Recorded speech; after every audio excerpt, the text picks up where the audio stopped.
As Old West ghost towns go, Bodie, as they might have said, is a Jim dandy. This is the largest unrestored ghost town in the West. In fact, since 1962, when it became a state park, Bodie has been kept in what they call arrested decay. If a building was down, it would remain. If a building was standing, then it will remain. So the house J.S. Kane and his wife lived in looks just as it did when they left it. But since the bank he owned burned down, all that's left standing is the vault that held the safe.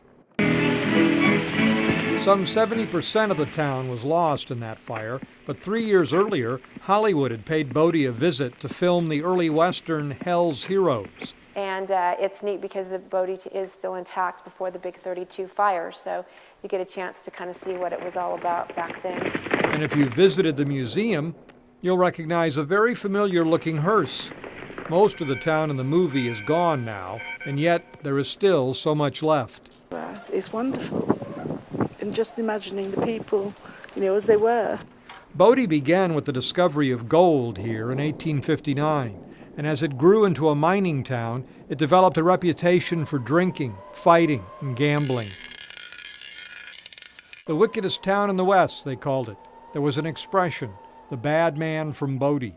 Out of all the murders that were committed in Bodie, there was not one convicted of murder. There was a jail, but there was also justice of another kind, a vigilante committee known as the 601. 601 actually stood for 6 feet deep, 0 trial, 1 rope. By 1880, though, Bodie was the second largest city in California with 2,000 buildings and 10,000 people. And 2 years later, they finally built a church. They say the best way to ruin a good mining town is to build a church, and I'll be darned if that's not the truth. The gold got harder to find, and people began to leave. By 1910, newspapers were already calling Bodie a ghost town. But children of some of the town residents say that designation was slightly premature. In fact, they remember sitting in their dining rooms, eating dinner with mom and dad, and strangers would walk in apologizing.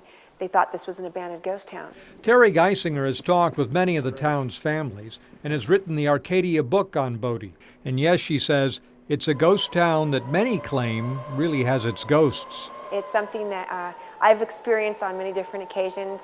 Nothing that's scary. I've only really felt maybe a sense of that they're thanking us that we're doing what we are. Keeping their story, their town, their time, just as it was. In Bodie, Jonathan Mumm, News 10.